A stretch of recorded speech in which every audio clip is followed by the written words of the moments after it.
Hello and welcome. Today we're going to be talking about entrepreneurship and how you can grow your small business. We're going to go through some actionable tips and actual things that you can do to help that business grow. It's one of the things that most businesses struggle with. Now, these aren't going to be hard, but you do have to do something. That's the key to anything. Like, I can tell you I can give you lots of advice. I can give you lots of things to help you, but without action, this means nothing. If you're not willing to take a moment and start working on these things, then you might as well do something else. I mean, like, seriously, I want you to stay. I want you to get this information. But the truth is that if you're not willing to at least begin the process, I've never maintained that you have to follow everything, but even if you do something each day towards your goal, you will get there. People that are too busy making plans and not busy enough implementing plans, those are the ones that struggle the most. Because while planning is important, doing is equally as important.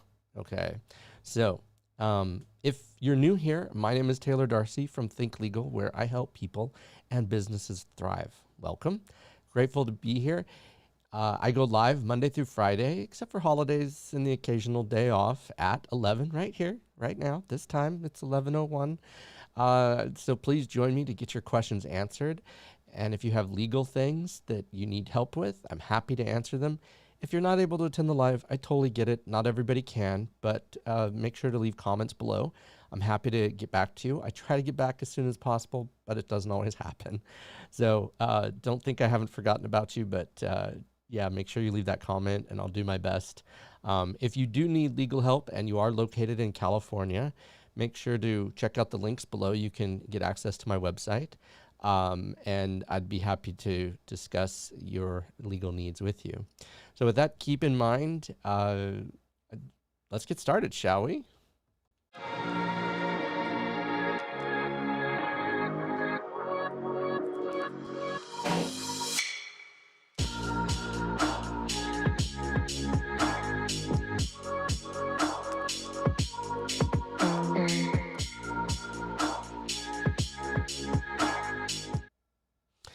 Okay, so are you excited? Because I am. I'm very excited to be here. I'm very excited because I get to teach you some things that can help you grow your business. These are things that I do and that I recommend and that you can help get you where you want to be. Now, in other videos, I've talked about the importance of planning. And we're going to talk more about that. We're going to start diving deep into your plan. What is your plan? Not enough small businesses have them. And so these things that I'm going to talk about today are going to help you, but without a plan, it's not going to be as well thought out. It's not going to be as well done. So, number one, this can't be stated enough. You need to research, okay? You need to find out who is your ideal customer. That's it. That's your first homework lesson. Start doing market research. The biggest problem that most small businesses have and that they fail at, they have a product that nobody wants. Okay? That's a huge problem because while it might be a good product, okay, if you have no market for it, then who are you going to sell it to? Who are you going to offer it to? How are you going to do it if nobody wants your product? So finding out who your market is by doing research on finding out who your ideal client, ideal customer is your absolute first step. There are tons of resources online that you can use to find out who your best client is. Find that avatar, okay? Find that person that you are speaking to and be as specific as humanly possible, okay? You want to be like laser-like focus on somebody, okay? A particular person that you have in mind that represents a group of people, okay? So you can't get down to, I only want to offer this to people named Bob. I don't know, I'm just using that as an absurd example. Unless it's a personalized thing that involves Bob. Okay. But the point is that as granular as possible, as specific as possible to that person. Okay. So you're going to find that person, you're going to find your avatar, right? Like, when you go in and you make a video game and they always like, okay, you need to select the hair, you need to select the eyes, you need to select the ears, you need to select the clothes, you need to select the nose and the chin and the mouth and the teeth and the eyelashes and all of these things, right? That's what you're going to do with your client. That's what you're going to do with your customer. You're going to get that granular with who it is that you want, okay, as your ideal client, okay? Remember, ideal client. Don't go for your non-ideal. One of the biggest mistakes that most small businesses make is they try to go after everybody. As one of my mentors says, Andy Stickle, he says, a squirrel chasing two nuts gets none, right? Like, if you're going after two competing things, you're going to get nothing. So in order to grow your business, you need to be as focused on one particular client as possible, right? Figuring out those figuring out those features of your client will give you the best opportunity for success because, and that's where your next step comes in, you're going to create a sales funnel. There's lots of ways of creating sales funnels. There's like ClickFunnels is one of the most well-known, but there's lots of things. ConvertKit, there's lots of different ways that you can create a sales funnel. But a sales funnel speaks specifically to your ideal avatar, okay? You're not trying to sell to everybody here. You're like, but what if I miss this important person? Well, okay. But what if you're chasing so many different ones that you're not getting any? That's what happens most of the time. It's the reverse of what you think is going to happen. People think that by chasing everything, that opens up your market. Well, the problem is you can't. You don't have the resources, okay? Until you get there, until you're as big as Coke, Pepsi, Apple, IBM, Microsoft, until you're big there, you can't speak to every possibility and you can't speak to every problem, right? You can't speak to every avatar. Even then, Microsoft has its avatar that it's going after. Apple has its avatar. IBM has its avatar. Coke, Pepsi, every major national brand has an avatar, okay, that they are trying to go after, right? Even then, even as big as they are, they don't deviate because they've found what works for them. If it works, why? That you can innovate within that avatar, right?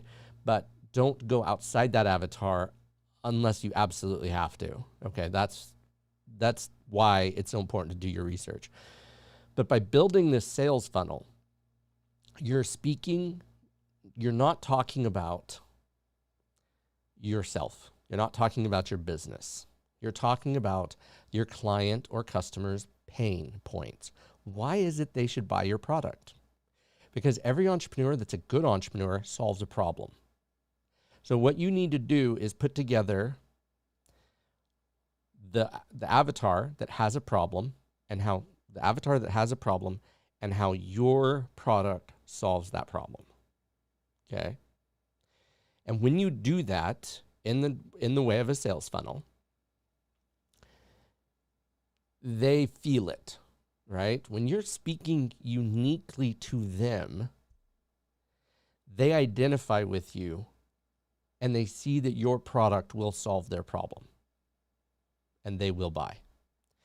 If you aren't granular enough with your avatar, if you're not down to that very nitty-gritty of that person, then your offer, your sales product, the thing that you're trying to sell, the service or product that you're trying to sell, won't speak to them enough, which means that you need to be clearer in your sales funnel, how it can solve their problem. Okay. So first step, avatar. Second step, sales funnel that speaks to your unique avatar's unique problems. Okay. That's the next step. So sales funnel, very, very key.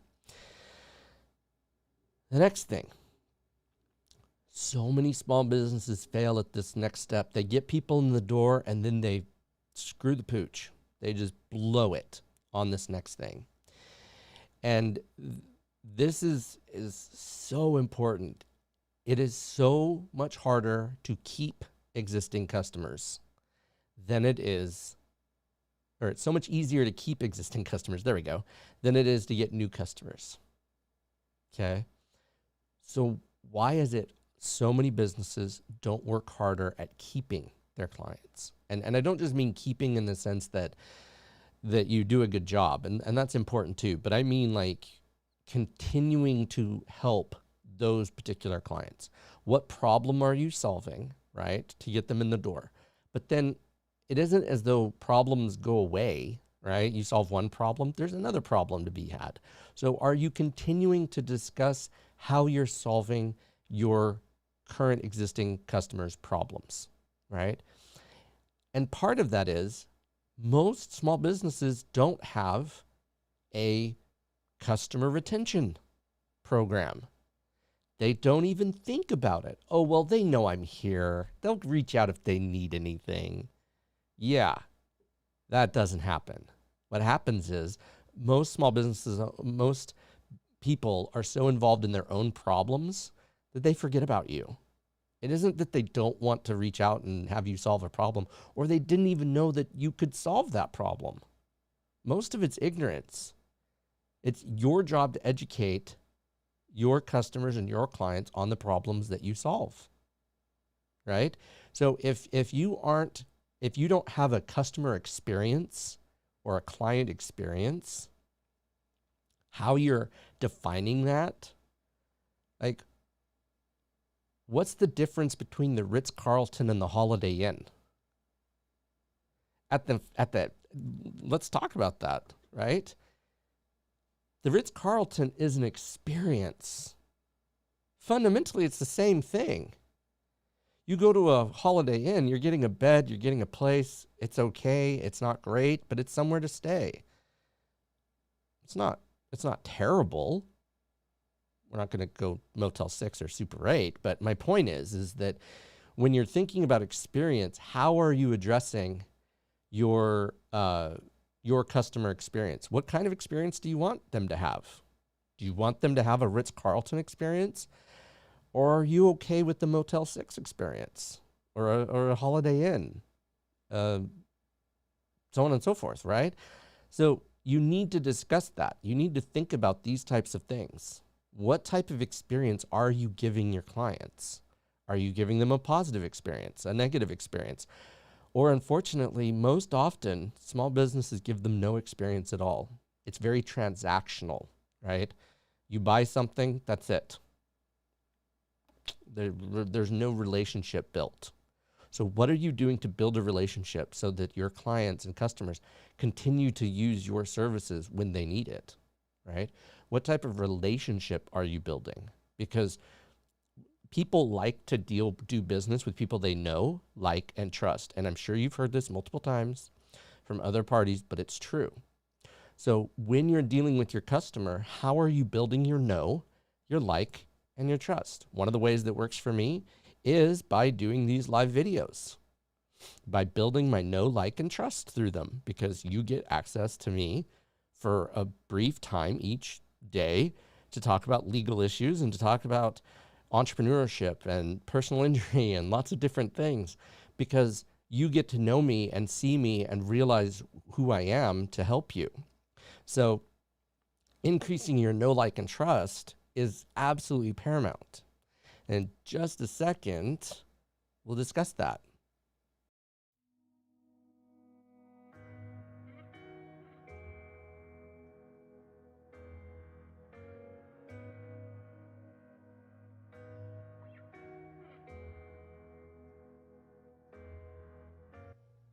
All right. So these ways are things that you can do to increase that know, like, and trust factor. Number one, okay, this is like a subset.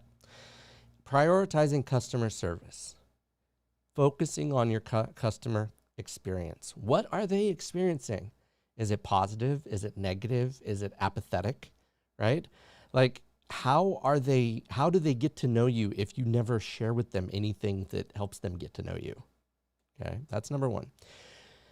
Here's another thing, and not enough small business owners use this, and it's called a CRM, or customer relations management. I use it for my business for a darn good reason, because it keeps track of these things for me so that I can focus on other things. It has sequences and automations and things that help me follow up with people so that my one can be more than one, right? It can handle things, automated follow-up, so that it keeps me top of mind, because that's one of the other parts of it.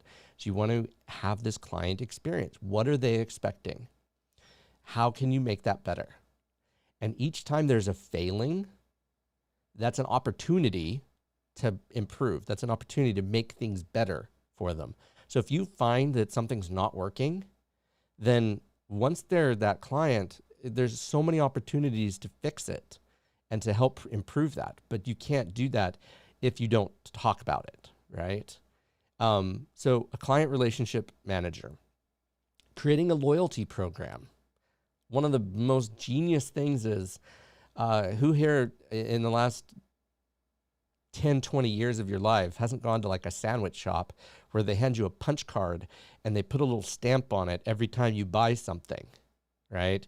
So you're encouraged to come back, and you get a free one at the end of 5, 6, 7, 10, whatever number they predetermine, right? And it's like, ooh, what do? You think to yourself, wow, if I get a free one, wow, I want to get that free one. So I'm going to go back there repeatedly. I was just at a farmer's market this past weekend where they did exactly that. They handed me, I bought 2 of these most delicious meat pies and from New Zealand, and they're absolutely fantastic. I think it's Aunt Debbie's Meat Pies, if you're ever interested. Shout out to my friends there. And they handed me, when I bought the 2 meat pies, a card with 2 stamps on it to get me to come back and buy more, right? It's freaking brilliant. And so you need to come up with a way. McDonald's just recently did this with their app, okay? If you log into their app, you can get free food, okay? So I'm not trying to push McDonald's, and I'm not trying to, Auntie Debbie's the meat pies, yes. But I'm not trying to push McDonald's here. I'm trying to educate you on, get creative with your loyalty program. Start encouraging customers to come back to you by giving them incentives and rewards to do so. Because a happy customer through that way is going to return. Repeat business is where you make your money, right? Because if you're looking at the cost of acquisition of a client or a customer, maybe it takes you $100 to acquire a client or a customer. I don't know. I don't know your market. I don't know your product. I don't know your service. But say it costs you $100. But then if they're repeatedly buying from you with very little extra work on your part, then yeah, it might have cost you $100. But if it's worth $1,000 over the life of their customer relation with you, then you've made $900 on them. Now, is it going to be all at once? Maybe. Maybe not. It depends on your client, your customer, your product, so on and so forth. But repeat sales is where the majority of money comes from in most businesses, because it costs money to get someone in the door, right? It's a lot harder than that. Next thing is launching an email campaign, letting them know about your product or service, something that can give them the opportunity to, oh, you're having a special, oh, you're launching a new thing. But even something as simple as an electronic newsletter, if you're a service-based business where you discuss new things that are happening in your industry or that could be relevant to their business. Like, for instance, I work a lot with SBA or small SBE. And so like developing a thing, okay, here are new laws that are going to affect your business, or here is new something that's going to affect your business, or even just giving, like, for instance, a shout out to different companies, like doing a company spotlight so that you help their business, right? That's something I could do. my point is finding ways to interact with your clients or your customers. Because staying top of mind, if people forget that you're there because, oh, I don't want to bug them. Well, yeah, you might annoy people if you do it absurdly, but the goal is to not let them forget about you, right? So there's two extremes. There's following up to the point where you just want to, where they unsubscribe, and then there's not following up ever, and you lose out on clients or customers or things that you should have left, that you should have benefited from, right? You should have helped. So there needs to be that happy balance. And depending on your market, it can vary. Sometimes if you're offering lots of products and services, then, or differences where you want to stay this top of mind, then you're going to follow up every few days. If it's a longer term product or a longer term thing, then it might be a longer process. It just depends on you, and only you can really decide that based on your customer or avatar, right? If, for instance, you're selling baby clothes, and I'm just using that as a for instance, if you're selling baby clothes, well, typically 9 months is your minimum on that, right? So, you know, maybe you're selling a bunch of baby clothes at the beginning, but you're not going to sell it after such and such a period of time, or you're going to sell it, you know, during this, but maybe they're done with having kids after a while. So being conscious of how often someone purchases a product, like cars, for instance. People don't purchase cars, you know, you don't buy a new car every year. Most people don't. Most people, you know, hang on a car 3, 4, 5, 10 years, that type of thing. Depends on the person, right? So who's your avatar? Are you looking for someone that's leasing, right? They're going to buy a car every 2 to 3 years because that's how typically, or not buy, they're going to lease. They're going to lease that car every 2 to 3 years. So that's your avatar, right? That's part of your avatar. So designing an email sequence around that particular avatar will give you the best opportunity for success.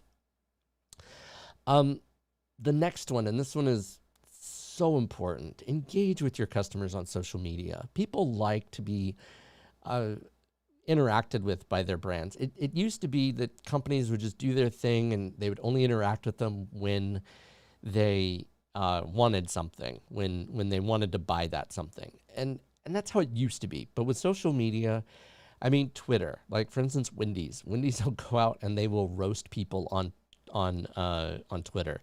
Coca-Cola, Pepsi, all of these different brands will talk about these different issues that they face. And so interacting with wherever your ideal avatar is on social media can improve your brand, can help you get what you're looking for, because now all of a sudden you're improving that, you're increasing that know, like, and trust. The more you do that, the more frequently you do that, the more often that people are going to reach out to you and help you. For instance, studies have shown it used to be 3 to 4 times that people would need to interact with your brand before they would feel comfortable buying. Because of the bombardment of crazy that happens throughout social media, it is now gone up to like between 25 and 30 interactions because they're not as meaningful. It used to be a lot more meaningful and they weren't inundated with things. Inundated? Anyway, point is, the goal is you want to interact with your potential customers or clients frequently, right? The more frequently, the better. Don't be crazy and don't do anything stupid, but the more interaction that you can get, the better you can build that avatar and you can feel that relationship building with them. It's not unlike being in a relationship, right? It's not unlike dating, right? When you first notice someone and they're cute, you want to get to know them, what do? You go up and you introduce yourself to them, right? You don't do crazy things, and I'm not going to go into the crazy. I'm simply saying you start the relationship by introducing yourself. How many of you introduce yourself to your potential clients or customers? And there's lots of ways you can do that. Sending welcome letters, sending them welcome videos, lots of different ways. How are you introducing yourself to your people? Because getting someone to buy something like that is is a thing of the past. People don't typically buy stuff immediately.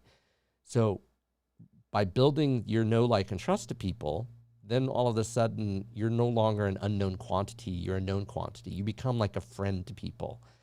You may not be a friend, but I'm saying, like, they know you, they like you, and they trust you. For instance, I listen to lots of podcasts, a lot of legal podcasts.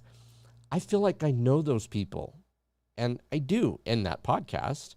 I would love to get to know them better. I would love to hear more about them and their life because they're interesting people.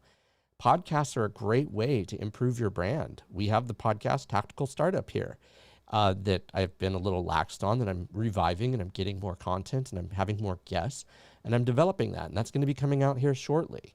But that's a good way to have a relationship and start building that relationship. All right. This one's very important. Keeping your promises. If you promise to do something, you do it. I know that's not always easy because stuff happens. I get that. A friend of mine had a construction business, and this was back 2008, 2009. And he was one of the few, and I've shared this story before, but it's worth repeating. He was like, yeah, I'm so busy. I just don't know how to keep up with everything. I said, wow, how is that possible? How are you busy when everybody else is like struggling so bad? And he said to me, because I show up. So many people would rather, so many contractors, and this was his words, not mine, so many contractors would go rather do something else than do their job, that they just wouldn't show up. They would spend the money to get the client or potential get the client and then just leave it. They'd rather get a beer some days. And so you run this risk that people don't keep their promises. That's how you can win, is if you're keeping your promise and other people aren't, guess what? You're going to win, right? Because the more you keep it, the more your clients are going to build that know, like, and trust. They're going to trust you, and they're going to want to continue to do business with you. All right. So that's all about the customer relationship program. You want, or customer retention. Create a customer experience. What is it that you want your customers to feel? What is it? What type of, are you going to be, are you going to be the Motel 6? Or are you going to be something better, right? Right? Are you going to be Hilton? Are you going to be Marriott? And they all have their place, right?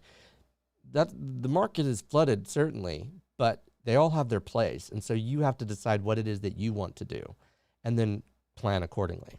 All right. Next, participate in networking events, right? Yes, it feels a bit weird. I've been to them and they're okay.